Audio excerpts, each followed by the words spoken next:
In the grand scheme of video gaming, I think I can confidently say that Capcom is the king of the side-scrolling beat-em-up genre. The only companies I can think of that can rival the claim would either be Sega, who has their fair share of awesome beat-em-ups, and Konami, who, back in the day at least, also pumped out a ton of awesome side-scrollers. In terms of volume, though, I think Capcom has both of those companies topped. Final Fight, Captain Commando, Aliens vs. Predator, Chronicles of Mystara, and dozens of others. But I was curious, what exactly was Capcom's first beat-em-up style game? Well, I went and found out. As far as I could tell, the first ever beat-em-up ever produced by Capcom was a little game called Avenger. Avenger is a simple top-down beat-em-up developed and released by Capcom in February of 1987, though it did come out a few months earlier in Japan in December of 1986. The story of this one is obviously incredibly simple. Arcades were never one for super advanced storytelling after all. An evil man by the name of Geshita has kidnapped your waifu harem, and now you have to rescue all 6 of them from his clutches. Playing as Joseph Joestar, you head on down to Paradise City where the grass is green and the girls have big titties. Armed with only your martial arts skills, you begin your quest to take a shit on Gashita and rescue the women. The second you hit the streets, you're immediately accosted by a bunch of Hulk Hogans who try to violently headbutt you to death if you don't wiggle out of their grasp quick enough. So, to fight them off, you have to use one of your 3 attacks. You have a punch, which is short-ranged but very quick. A straight kick, which, while a shade slower than the punch, has thrice the range of the punch. And lastly is your ultimate technique, the roundhouse kick, which goes all the way around you. There's your move, so start kick punching your way to victory. Also available to you is a handful of pickups that you can grab off the city streets. Typically hidden in breakable stuff, you can pick up a power fist, which I assume boosts your damage in some way? I'm not entirely sure, since almost every enemy in this game dies in one hit anyway. You can also grab a speed boost, which doubles your move and attack speed too, I'm pretty sure. There's some kunai, which give you a ranged attack to work with, and the rest just give you points, I think. Points, which, also acquired by beating up enemies, have the ever-classic use of giving you a high score, so you can fill the table up with more ass in a Sir Mix-a-Lot video. You'll also find the occasional health pickup to restore your life. Thankfully so, because you will be needing them, as rare as they are to find. As an arcade game, Avenger is, put it bluntly, quite fucking hard. It is very easy to get caught in a pinch and die almost instantaneously. Not surprising, admittedly. As mentioned, this is an arcade game. It's there to steal your quarters, and that's it, quite frankly. Much like the story, the levels in the game are pretty straightforward too. You'll be guided through the winding pathways with big red arrows, all the while being assaulted by literal armies of goons. Good God, I will not lie. Paradise is the most thug-infested city I've ever had to deal with in a video game. True, every beat-em-up always has a platoon of grunts under the big bad, but I feel like I'm fighting like 100 of these fuckers every level. If you're curious about what kind of freaks you'll be fighting, you of course have the Legion of Hulk Hogan lookalikes that try to change clothes and dye their hair, but I'd recognize that skullet and mustache anywhere, Terry. There's also scythe-throwing ninja that pollute the screen with those damn forks. Chargers who they'll just run at you and that's it. They'll just fly by if you get out of the way. Bomb-chucking psychopaths also accost you as well, alongside my dad throwing Molotov cocktails at me. Relative to the ninja, I think, are these Mad Max waste warriors who throw kama at you. Some of these fuckers also just pop out of the ground to swipe at you too. What are you, fucking burrowing like a spider, you guys? Get out of here. Now this guy,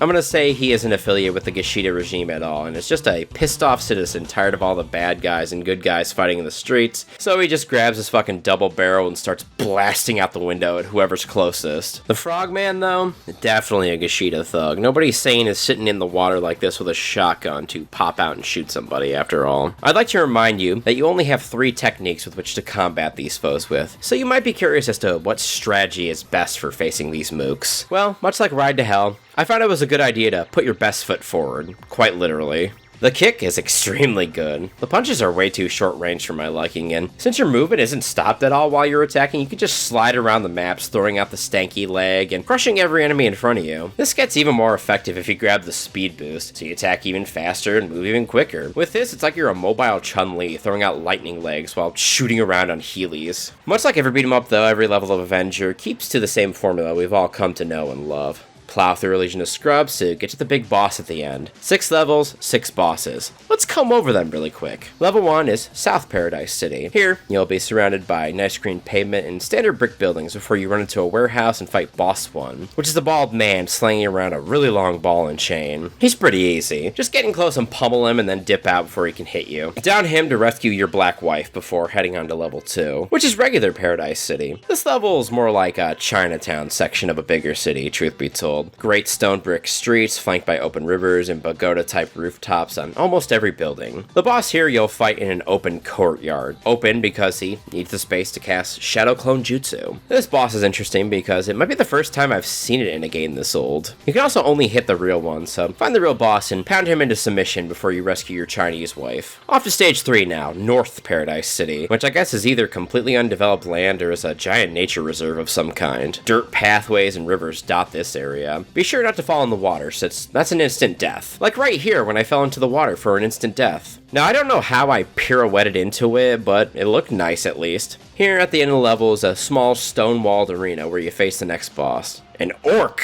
He's a zoning boss character in that he controls everywhere with fireballs, but if you can get in close, you just kick his ass pretty easily. Orc down, you rescue your Amish wife, and you head on to stage 4, Gotta Pass. A nice mountain path surrounded by very healthy green foliage. A pathway that's also littered with tiny heads of some kind too. Rock also just starts tumbling down from the mountaintops to stop you too. God is mispleased you've committed polygamy and is attempting to stop you now. Convert to Mormonism to stop this. The boss of this level is Glacier from WCW, backed up by one of the bomb-throwing lunatics. Even does a cryonic kick. This boss is so fucking boring. You can't directly go to confront him, and instead you have to wait for him to throw out a kick and whiff. Then you have to punish him with an attack of your own. Man, Capcom was really teaching us whiff punishing this early, huh? This fight ended up taking so long that I actually came pretty close to running out of time for the level. As punishment for being a boring boss, you murder him.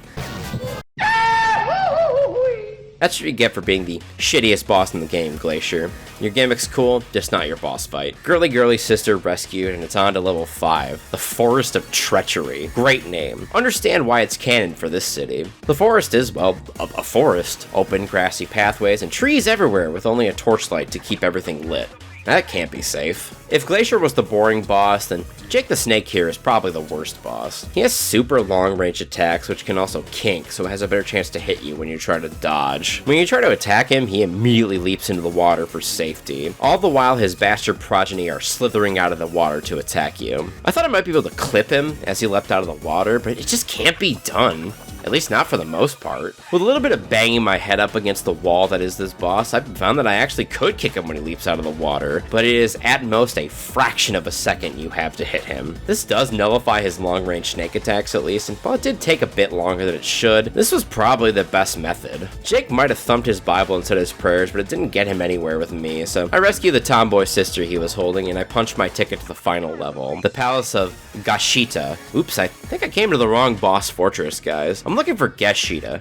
Silly game. Yeah, this place is a fortress for sure. Just nothing but big imposing stone architecture and walkways. Big iron gates too, which I thought I needed a key of some kind to advance here, considering the giant glowing keyholes, but you just need to kick it open. Beyond an open 7-path centerpiece lies the throne room where Gashita resides, doing his best Rao cosplay and his best Bruce Lee impersonation alongside that too. The only attack he has is a roundhouse kick, much like your own. Unfortunately for Rao, Joseph outsmarts him by getting behind him and kicking him in the kidneys until he dies. Not a very fearsome boss for a final one for certain. Geshita dead, you rescue the mother of the twins you're already romancing, and you win the game. Congratulations, peace and happiness has been restored to Paradise City. Thank you for game playing. No, thank you, Capcom. For final fight in a couple years, I mean. But yeah, that's Avenger, a game that you can call Capcom's first ever beat 'em up. Well, not exactly the winning formula they'd come up with later down the line. It's a decent game in its own right. I definitely feel like this game drew some inspiration from that Kung Fu game, though, for certain. Enemies dying in one hit, bosses are assholes, and basic enemies grapple onto you, though these ones headbutt as opposed to just molesting you like in Kung Fu. On top of 6 babes to rescue instead of 1, so Capcom really upped the ante here. Avenger's alright. I can definitely see how this was basically the prototype to what will come in a couple years. I will take the time to compliment this game though for being decently fun, having some very nice musical tracks too. Really, I have nothing bad to say about this game. It's just that I vastly prefer the eventual evolutions the beat-em-up genre went through just a few years down the line. Is it worth a play now? Well, if you want to see the absolute simplest form of the beat-em-up in Capcom's eyes, well, here you go, go nuts. That'll be the end of this video though. Thanks a ton for watching if you did, friends. Feel free to drop a like and a comment of some kind as well. Be sure to subscribe too, since, as always, there's more content to come. I'm HadesManticore, this channel is CityStateManticore, and I'll see y'all in the next video. Goodbye.